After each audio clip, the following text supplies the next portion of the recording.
मुंबई से सटे नाले सुपारा में एक दिल दहलाने वाली वारदात घटी है। एक ऐसी वारदात जो पिक्चर में देखी गई थी और उसी पिक्चर के साथ साथ जो आरोपी थे इस पूरी वारदात को रियल लाइफ में करने की कोशिश कर रहे थे। आपको बताना चाहेंगे कि कुछ साल पहले एक पिक्चर आई थी जिसका नाम था दृश्यम, जिसमें जो हीरो होता है वो अपने परिवार को बचाने के लिए एक मर्डर कर डालता है और इस पूरे मामले में जो हीरो होता है और उसका परिवार होता है उसमें जो बॉडी होती है उसको छुपाने के लिए एक ऐसी जगह बॉडी को दफनाई जाती है जहां पर ना पुलिस पहुंच पाती है ना ही कोई दूसरी जांच एजेंसी पहुंच पाती है। ये कहानी थी रियल लाइफ की, लेकिन इसी कहानी को दोहरा रहे थे मुंबई से सटे नाले सुपारा में रहने वाले जो आरोपी महिला है जिसका नाम मोना बताया जा रहा है और उसका बॉयफ्रेंड मोनू। ये दोनों आरोपी ने स्क्रिप्ट तो बिल्कुल सही लिखी थी दृश्यम वाली, लेकिन मैच 15 दिन में ही उनकी पूरी पोल खुल गई। अब वो सलाखों के पीछे हैं। कहानी शुरू होती है जब पूरे मामले में जो आरोपी है जिसका नाम मोना चौहान बताया जा रहा है उसका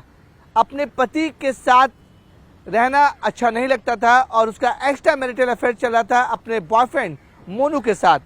यही वजह है कि आरोपी पत्नी ने अपने पति की हत्या कर दी और पूरा का पूरा ब्लूप्रिंट जो तैयार हुआ था वो फिल्म दृश्यम को लेकर तैयार किया गया था। जिस तरह दृश्यम में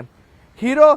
और उसका परिवार पूरे मर्डर कॉन्स्पिरेसी को छुपाने की कोशिश करता है और हीरो अपने उस बॉडी को ऐसी जगह छुपाता है जहां पर कोई भी पहुंच नहीं पाता है, उसी के तर्ज पर ये जो आरोपी पत्नी है उसने अपने बॉयफ्रेंड के साथ मिलकर बिल्कुल हूबहू वही प्लान रचा। पिक्चर को देखने के बाद कहानी शुरू होती है 15 दिन पहले जब आरोपी पत्नी जिसका नाम मोना बताया जा रहा है और अपने बॉयफ्रेंड मोनू के साथ उसने अपने ही पति की हत्या कर डाली। हत्या करने के बाद उन्होंने साफ तय कर दिया था कि जो बॉडी है, जो पीड़ित पति है जिसका नाम विजय है, उसकी बॉडी को वो कहीं और ठिकाने नहीं लगाएंगे बल्कि उसकी बॉडी को आरोपी पत्नी अपने ही घर के बेडरूम में उसे दफना देगी। जी हाँ, बिल्कुल सही सुना आपने। दोनों आरोपी पत्नी और उसके बॉयफ्रेंड ने यह तय किया कि हत्या करने के बाद बॉडी को कहीं वो जंगल में या फिर किसी जगह समंदर में नहीं फेंकेंगे बल्कि पूरी की पूरी बॉडी को अपने घर के बेडरूम में उससे दफना देंगे। प्लान के तहत और जिस तरह से दृश्यम में स्क्रिप्ट लिखी गई थी उसी स्क्रिप्ट को आरोपी पत्नी और उसके बॉयफ्रेंड मोनू ने फॉलो किया और पूरी कोशिश की कि रियल लाइफ की जो स्क्रिप्ट लिखी गई है उसे रियल लाइफ में फॉलो किया जाए। सब कुछ प्लान के तहत हो रहा था और उन दोनों ने पति से छुटकारा पाने के लिए आरोपी पत्नी ने अपनी बॉयफ्रेंड के साथ अपने पति की हत्या कर दी और हत्या करने के बाद उसकी जो बॉडी है उसने अपने ही घर के बेडरूम में दफना दिया। दफनाने के बाद सब कुछ सही चल रहा था, लेकिन जब बाहर के लोग पूछते थे कि जो पीड़ित विजय है वो कहाँ है, तो आरोपी पत्नी हमेशा कहती थी कि वो किसी काम के सिलसिले से बाहर गए हुए हैं, जल्दी वापस आ जाएंगे। लेकिन गलती कहाँ हुई? गलती यहाँ हुई जब पीड़ित का फोन जिसका नाम विजय बताया जा रहा है उसका फोन लगातार स्विच ऑफ आ रहा था, बंद आ रहा था, जिसके बाद जो पीड़ित का परिवार है वो लगातार अपने भाई को कॉल कर रहा था और 15 दिन तक जब फोन नहीं लगा, घंटी किसी ने नहीं उठाई, तब पीड़ित जिसका नाम विजय बताया जा रहा है उसके भाई, उसका परिवार सीधे नाला सुपारा के उस घर में पहुंचते हैं जहां पर आरोपी पत्नी ने अपने पति को अपने ही बेडरूम में गाड़ के रखा हुआ था।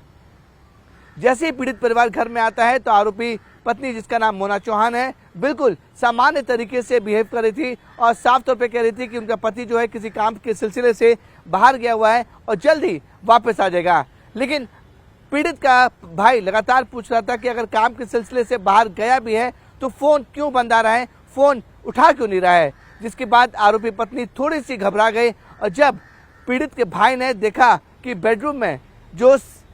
जमीन है उस पर बिल्कुल नए तरीके के टाइल्स लगे गए हैं तो थोड़ा सा शक उसे जरूर हुआ कि पूरे घर के बेडरूम में जो टाइल्स हैं आखिरकार जो पर्टिकुलर एरिया है वहां पर ही इस टाइल्स को क्यों बदला गया। जब इसके सवाल पीड़ित के भाई ने आरोपी पत्नी जो इस पूरे मामले में आरोपी है उससे पूछा तो उसका साफ तौर पर कह रहा था कि किसी लीकेज होने की वजह से कुछ दिन पहले काम किया गया था और काम करने के बाद नए टाइल्स लगाए गए हैं। जिसके बाद पीड़ित परिवार को शक हुआ और उसने साफ तौर पर कहा कि अगर लीकेज भी होगा तो वो वॉशरूम, बाथरूम या किचन में होगा, बेडरूम में लीकेज कैसे होगा। शक गहराया और साफ तौर पर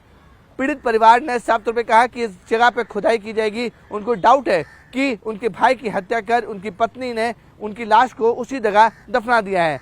पूरा का पूरा जो आसपास के इलाके हैं, जो लोग हैं, वो इकट्ठा हुए और पीड़ित परिवार ने बाकायदा लेबर को बुलाकर उसी जगह खुदाई करवाई और साथ ही साथ जो नए टाइल्स लगे थे उसको वहां से उखड़वाना शुरू किया। महज 10 मिनट के अंदर ही जब